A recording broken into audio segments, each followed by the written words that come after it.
c'est l'un des secrets les mieux gardés de l'industrie agroalimentaire. Nos aliments sont irradiés, mais personne ne veut en parler. Oui, mais ça a été refusé quand même. Nuggets, crevettes, épices, pourquoi soumettre ces aliments à la radioactivité? Elles sont traitées par traitement ionisant, ce qui fait qu'il n'y a aucune salmonelle, aucune bactérie. Il n'y a pas de saloperie, quoi. Officiellement, c'est pour notre bien. La radioactivité est efficace pour tuer les bactéries. Mais est-on bien sûr de l'innocuité pour notre santé? Ces molécules avaient un effet non pas cancérigène, mais pro-cancérigène, parce qu'elles s'ajoutaient à l'éventuelle maladie que l'on pouvait avoir. Le risque est donc bien là. En Australie, des propriétaires de chats sont en colère. À cause de croquettes trop irradiées, leurs animaux sont morts ou ont été paralysés. On est incapable d'expliquer pourquoi ces chats sont morts, pourquoi ils ont été paralysés, et donc il faut faire des études supplémentaires. Que se passerait-il si un tel surdosage touchait l'alimentation humaine? Sommes-nous réellement au courant de ce qui se passe dans nos assiettes? Une enquête sur un sujet tabou, mais que nous devrions tous connaître.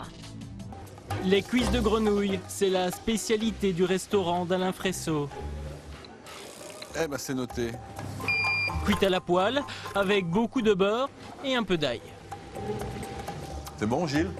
Ouais. Depuis l'Indonésie, elles ont fait 15 000 km pour arriver jusqu'ici. Au grillon, on en commande 20 tonnes par an. Ça, c'est mes grenouilles. C'est de la très belle qualité. Et elles sont garanties sans additifs, sans conservateurs. C'est marqué 100% sauvage. C'est ce qu'on appelle la grenouille de capture. Pêchée à la main, sous un climat tropical, dans des marais forcément infestés de bactéries. Autant dire que nos grenouilles sont un produit à risque. Pour éviter tout problème d'intoxication alimentaire, ces grenouilles sauvages ont subi un traitement de choc. Une technique très spéciale. C'est écrit en tout petits caractères à l'arrière du paquet. Une obligation légale. Elles sont traitées par traitement ionisant, ce qui fait qu'il n'y a aucune salmonelle, aucune bactérie. Il n'y a pas de saloperie, quoi. Voilà. Traitées par rayonnement ionisant. Traduisez, grenouille irradiée, c'est la même chose. L'ionisation ou l'irradiation assainit la nourriture en l'exposant à des rayons radioactifs. En Belgique, il est légal d'irradier toute une série d'aliments. 23 exactement, pas un de plus. La volaille et tous ses produits dérivés, les légumes secs, les échalotes, les oignons, mais aussi l'ail, les crustacés, les épices, la farine et même les céréales. En Europe, 3% de nos aliments seraient irradiés. Pourtant, l'irradiation est un tabou totalement ignoré des consommateurs, souvent dissimulé par les industriels et rarement étudié par les scientifiques. Sur un marché, nous avons voulu savoir si les passants sont au courant de l'existence de ces pratiques alimentaires. Est-ce que vous mangez des produits ionisés? Ah non, non, non, non, non. Non. Je voulais savoir si vous mangiez des aliments ionisés. Qu'est-ce que c'est qu'un produit ionisé? J'en ai aucune idée. C'est ceux, je pense, qui ont un contact avec la mer, avec l'eau. C'est irradié avec des rayons gamma pour enlever les germes, les bactéries. Et comment on peut le savoir? Ça m'inspire du doute. Les consommateurs sont dans le flou. Dans l'Union européenne, seulement 7 pays l'autorisent. La Belgique, la France et les Pays-Bas figurent en tête des plus importants producteurs. Et c'est chez nous que l'on retrouve le numéro 1 mondial du secteur. Une seule usine réalise ce procédé très complexe. Elle est située à Fleurus, Sterigenics, une entreprise américaine, la plaque tournante de l'irradiation. Chaque année, 6 900 tonnes d'aliments sont ionisés en Europe, dont la moitié rien que sur ce site. Derrière ces murs, épais de plusieurs mètres, des sources nucléaires très puissantes. L'endroit est donc extrêmement sécurisé, interdiction de prendre des photos. Après quelques minutes de présence, nous sommes rapidement interpellés. Bonjour monsieur, on est d'RTL, on faisait faire 3 plans d'entreprise pour un reportage en fait juste. Oui, nous sommes au courant, vous avez été en contact avec... Oui voilà, c'est ça. Oui, mais ça a été refusé quand même. Toutes nos demandes de tournage ont été rejetées. Ah bon, parce qu'il peut y avoir des polémiques, ça peut être mal interprété, les choses mal interprétées, c'est toujours le grand problème, quoi. On décide de poursuivre nos investigations. Cela prend du temps, mais ça paye. Nous allons devoir faire 8000 km pour enfin pousser les portes de ces usines particulièrement discrètes. Direction les États-Unis, où l'irradiation est entrée dans les mœurs. Plus de 100 millions de tonnes d'aliments sont ionisés chaque année, soit 300 kilos par an et par habitant. Nous voici dans le Mississippi. Comme chez nous, la sécurité est renforcée sur ce site nucléaire. Ryan Hollingsworth est le directeur commercial. Avec lui, nous allons enfin voir à quoi ressemble un de ces fameux irradiateurs. Je vais faire le petit contrôle de sécurité du matin. Ça, c'est un compteur Geiger. Nous voulons être sûrs qu'il n'y ait pas une potentielle exposition. Ryan mesure la radioactivité de la salle. Aujourd'hui, aucun problème. On le fait le matin pour être sûr que tout soit sécurisé pour nos employés et nos clients. Et là, on est bon. Au fond de ce bassin, voici la source nucléaire du cobalt-60. À l'air libre, elle serait mortelle en quelques secondes si l'on se trouvait à 1 mètre de distance. Cette entreprise irradie 30 tonnes de nourriture chaque jour. Aujourd'hui, ce sont des huîtres, une spécialité du Mississippi. Ce que nous faisons, c'est que nous éliminons les bactéries Vibrio vulnificus et Vibrio parahemolyticus. Si nous ne traitons pas, avec cette bactérie, les gens peuvent tomber malades et même mourir. En irradiant, nous pouvons toutes les enlever en respectant bien sûr le taux prescrit par l'Agence américaine des produits alimentaires. Toute l'année, vous pouvez manger des huîtres sans risquer de tomber malade. Les cartons d'huîtres sont enfermés dans un caisson hermétique en acier. Le processus est simple, le conteneur va être immergé dans le bassin à 6 mètres de profondeur pendant 24 minutes. Au fond de la piscine, la source nucléaire se fixe contre la paroi. À cette distance, les rayons traversent le caisson puis les aliments. Tout ce qui se trouve à l'intérieur est irradié. C'est le même procédé que pour une radiothérapie à l'hôpital. Les rayons ne peuvent pas aller plus loin, l'eau les empêche de sortir du bassin. Aux États-Unis, la liste des produits autorisés est beaucoup plus longue qu'en Belgique. Viande rouge, mais aussi beaucoup d'autres aliments plus exotiques, largement importés outre-Atlantique. Forcément, ça nous a donné envie d'essayer. Nous sommes donc partis au coin de la rue acheter des croquettes. Bonjour, je voudrais des frites s'il vous plaît. Des croquettes appétissantes mais pas irradiées. 2 sachets, 2 boîtes. À l'usine, Ryan a accepté d'irradier l'un des 2. Nous allons les conserver et les voir évoluer dans le temps. Croquettes irradiées d'un côté, croquettes normales de l'autre. À l'œil nu, aucune différence. 4 mois plus tard, voici le résultat. À gauche, la croquette irradiée, à droite, la croquette normale. La croquette normale est moisie, la croquette irradiée, elle, n'a pas bougé. Il suffirait presque de la réchauffer.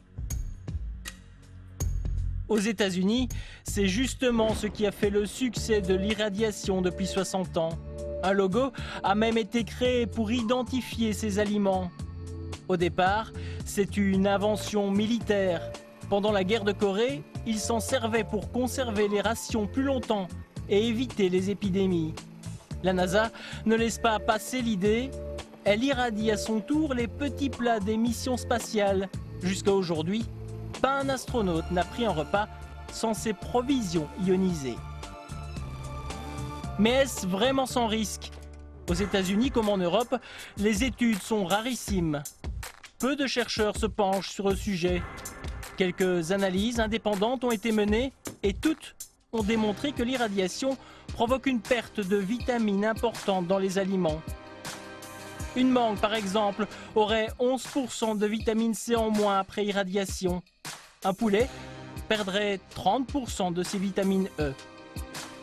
Ces études ont également mis en évidence d'éventuels effets neurologiques sur des animaux de laboratoire. Nous partons chez l'un de ces chercheurs à la faculté de Strasbourg. Éric Marchionni a fait sa thèse sur l'ionisation. Il s'est notamment intéressé à une molécule au nom imprononçable que l'on ne retrouve que dans les aliments irradiés, l'alkylcyclobutanone.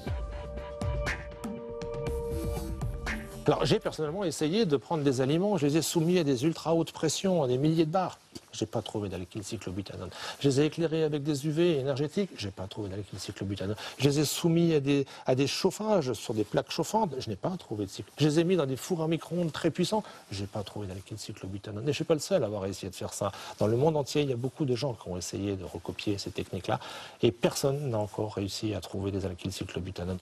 Une molécule qui n'existe pas à l'état naturel et que nous avalons à chaque fois que nous mangeons un aliment irradié. Alors question, y a-t-il un risque pour la santé? Le professeur Marchionni se lance dans une étude inédite. Il prend 6 rats, déjà atteints d'un cancer. À 3 d'entre eux, il administre des doses d'alkylcyclobutanone. Aux 3 autres, il donne un simple placebo. On s'est rendu compte au bout d'un certain nombre de jours, de mois de nourriture, on les a sacrifiés, comme on dit, on a observé leur tube digestif et on s'est rendu compte que les animaux qui avaient été nourris avec certaines alkylcyclobutanones avaient un peu plus de tumeurs que ceux qui n'avaient pas, qui avaient été nourris avec le placebo. Donc on en a déduit dans un papier qui a été publié dans un journal de renommée internationale que ces molécules avaient un effet non pas cancérigène, mais cancérigène, parce qu'ils s'ajoutaient à l'éventuelle maladie que l'on pouvait avoir. 3 fois plus de tumeurs pour les rats ayant absorbé l'alkylcyclobutanone, la molécule spécifique aux aliments irradiés. Manger ces aliments accélérait donc le cancer, mais ce régime irradié peut-il aussi donner la maladie? La question est encore plus brûlante. Éric Marchionni aurait bien voulu y répondre, mais il faut du temps, de l'argent. Il demande alors une rallonge à l'Union européenne qui le subventionne. L'année d'après, nous avons redemandé des financements dans le même cadre du même appel d'offres. Seulement, nous n'avons pas été élus et nous n'avons pas obtenu les financements souhaités. Nous avons alors fait une demande dans le cadre des fonds européens, directement à Bruxelles dans le cadre d'un appel d'offres des programmes de recherche européens. Et là non plus, nous n'avons même pas passé la première étape de sélection sous le prétexte que notre étude manquait d'innovation, n'était pas innovante. D'après eux, l'ionisation n'intéresserait personne, mais en est-on bien sûr? Notre enquête nous ramène en Belgique, à l'université de Liège plus exactement, où des chercheurs étudient depuis plus de 20 ans les aliments que nous mangeons. Dans ces locaux, on reproduit les conditions observées en industrie et l'objectif est d'étudier le comportement des micro-organismes pathogènes durant un procédé de fabrication ou durant la conservation des aliments et donc d'évaluer le risque lié à ces micro-organismes. L'ionisation, ce professeur à la faculté des denrées alimentaires de Liège connaît bien. L'irradiation est une technique invisible qui nous protège de certaines maladies. Il y a une certaine crainte face à une technique que les gens ne connaissent pas et le malentendu vient souvent du fait que dans les 2 techniques proposées, l'une repose sur l'utilisation d'un radioisotope et donc souvent dans l'esprit du consommateur, radioisotope ça fait penser à radioactif, mais l'aliment n'est pas radioactif, il n'entre jamais en contact avec la source radioactive. Pourtant, cette technique n'est pas sans risque. Si elle est mal appliquée, elle pourrait même apporter d'autres dangers pour la santé. C'est assez efficace contre les bactéries, mais pas contre les toxines que ces bactéries auraient produites au préalable. Et donc, lorsqu'on veut soumettre un aliment à ce type de traitement, il est nécessaire de réaliser une analyse microbiologique avant traitement. Les contrôles, c'est le job de l'AFSCA, l'Agence fédérale pour la sécurité de la chaîne alimentaire. Bonjour, enchanté. Des agents se rendent régulièrement dans les grandes surfaces pour vérifier l'étiquetage, mais aussi pour prélever des échantillons. Les aliments sont ensuite analysés en laboratoire.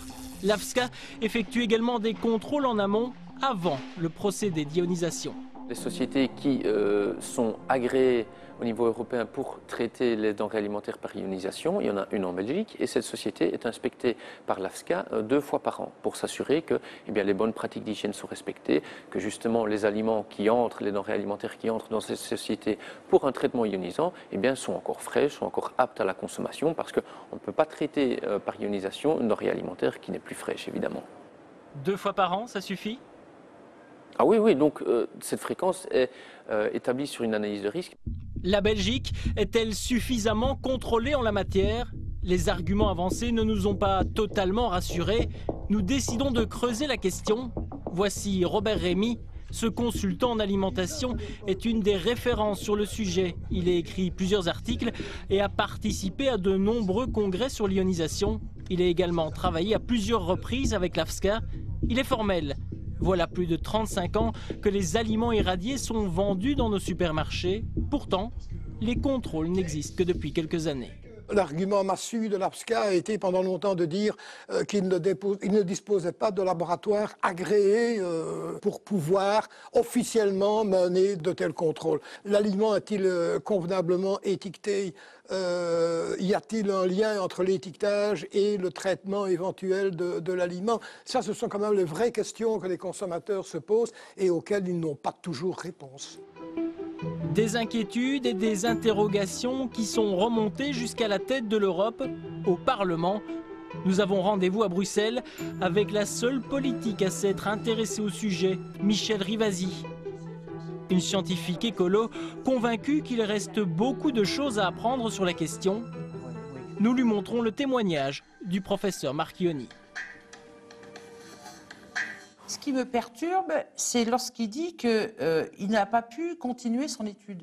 Parce que c'était vraiment une étude qui interrogeait. Et qu'il n'a pas pu trouver des fonds européens. Donc ça vous montre bien, parce qu'il y en a des fonds européens, c'est des milliards d'euros au niveau de la recherche. 2,7 milliards exactement. Et voici celui qui a la main sur ce budget. Carlos Moedas, le commissaire européen à la recherche. Une nouvelle étude sur l'irradiation coûterait 1 million d'euros, soit à peine 0,04% de son enveloppe annuelle. Sans étude, comment savoir alors si ce que nous mangeons n'a pas été trop irradié? Comment être sûr qu'il n'y a pas eu d'erreur dans le dosage des rayons? L'accident est toujours possible. Un seul cas a été reconnu jusqu'à présent, mais il fait école. En route pour l'Australie, au nord de Sydney. Voici Newcastle. Il y a 6 ans, les chats de la ville sont frappés par un mal étrange. Environ une centaine d'entre eux. Art Ryan est retraité. Ces 2 chats adorés reviennent de loin. Ce sont des survivants. Missy a commencé à avoir une faiblesse dans les pattes arrière. À partir de ce moment, elle faisait de moins en moins d'activité parce qu'elle ne pouvait plus marcher. Cette partie-là, en haut des pattes, tournait et tournait. Elle ne pouvait plus rien faire. Elle était dans un tel état. C'est pendant l'été 2009 que tout s'est déréglé. En quelques jours, les 2 chats se retrouvent paralysés. Ils en gardent des séquelles encore aujourd'hui. Ça, c'est bon pour leurs dents et leur intestin. C'est un traitement lourd. Missy a subi 3 opérations. Jake, lui, a failli être euthanasié. Depuis, les chats prennent 3 médicaments différents chaque jour. Nous avions 2 chats paralysés à la maison pendant 12 mois. On n'a rien trouvé dans les pattes arrière. On nous a dit qu'il n'y avait plus rien à faire, qu'ils ne savaient pas ce que c'était. Et ils vous ont dit que c'était fini? C'était tout. À l'époque, il y a des dizaines de Missy et Jake dans la région de Sydney. Une centaine de chats au total qui présentent au même moment les mêmes symptômes. Paralysie des pattes arrière, perte de poids, difficulté à se nourrir. Ils défilent dans le cabinet de Georgina Child. Elle est vétérinaire au centre hospitalier animal de Sydney.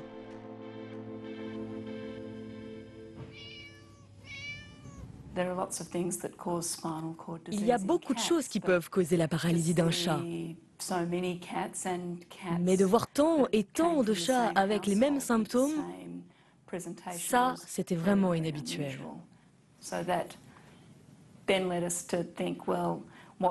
Nous avons cherché le dénominateur commun, et dans ce cas, pour tous les chats qui ont développé cette maladie, c'était la même nourriture. Le dénominateur commun, ce sont ces croquettes Origen, une marque haut de gamme, bio, importée du Canada.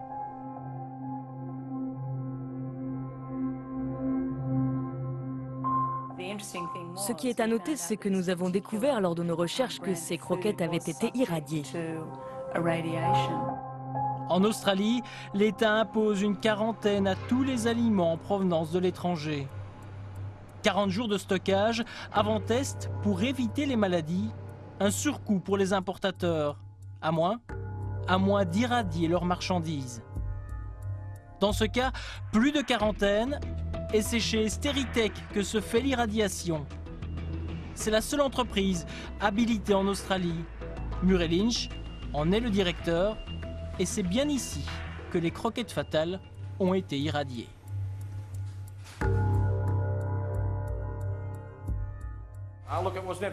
Ça n'a jamais été prouvé que c'était à cause de l'irradiation. Ça aurait pu être plein d'autres choses. L'irradiation en faisait partie. Mais quand on parle d'irradiation, les gens sont aveugles. Ils ne voient que les mauvais côtés. Mais on est passé à autre chose. Les autorités ont décidé de ne plus irradier les aliments pour chats.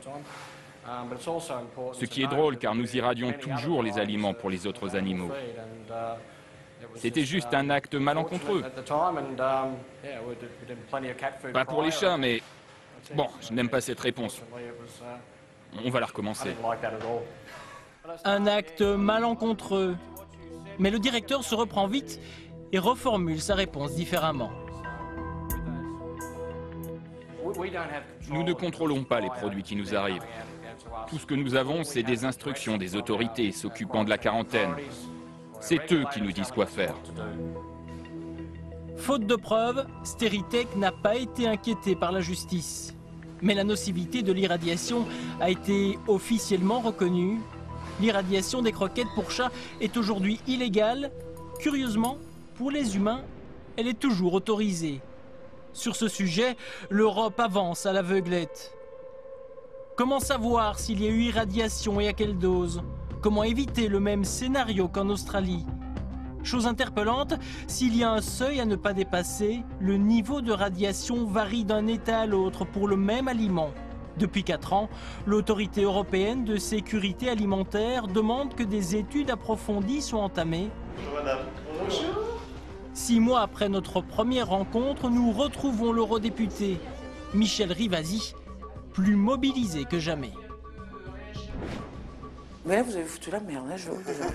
Ce qui l'inquiète surtout actuellement, c'est la volonté de la Commission d'élargir la liste des produits autorisés. Dans les prochaines années, les viandes, les légumes, les fruits, les céréales, la plupart des aliments que nous mangeons pourront être irradiés. Alors même que l'on a toujours des doutes en termes d'effets sanitaires, alors même que les responsables européens freinent des 2 pieds pour ne pas faire de réelles études scientifiques en la matière. Lors de votre reportage, vous avez indiqué des expériences qui s'étaient faites en Australie sur des chats qui avaient consommé des aliments qui avaient été fortement irradiés. Donc vous voyez qu'il y a le dosage aussi de l'irradiation qui intervient. Et là, l'Agence européenne de sécurité sanitaire dit on n'a pas d'explication. Il y a des faits nouveaux, parce qu'on est incapable d'expliquer pourquoi ces chats sont morts, pourquoi ils ont été paralysés, et donc il faut faire des études supplémentaires. Et moi, mon travail, suite au reportage, c'est de pousser la Commission pour qu'elle finance des études. Car personne n'est encore capable de répondre à cette simple question. Est-on sûr que l'irradiation n'est pas dangereuse pour notre santé? Cette technique controversée provoque une perte de vitamines importante dans les aliments, c'est avéré. L'étiquetage est obligatoire, mais là les producteurs sont très frileux ou même oublient de l'indiquer. Autant d'interrogations, d'ignorance et d'omissions qui n'inquiètent visiblement pas les autorités. Pourtant, des scientifiques ont montré que des effets secondaires sont possibles, que ce procédé chimique a des limites, qu'un nombre restreint de contrôles sont effectués. Il y a donc clairement un manque de données fiables. Malgré ces risques potentiels pour la santé des consommateurs, il est aujourd'hui impossible de connaître la quantité exacte d'aliments irradiés commercialisés dans le monde.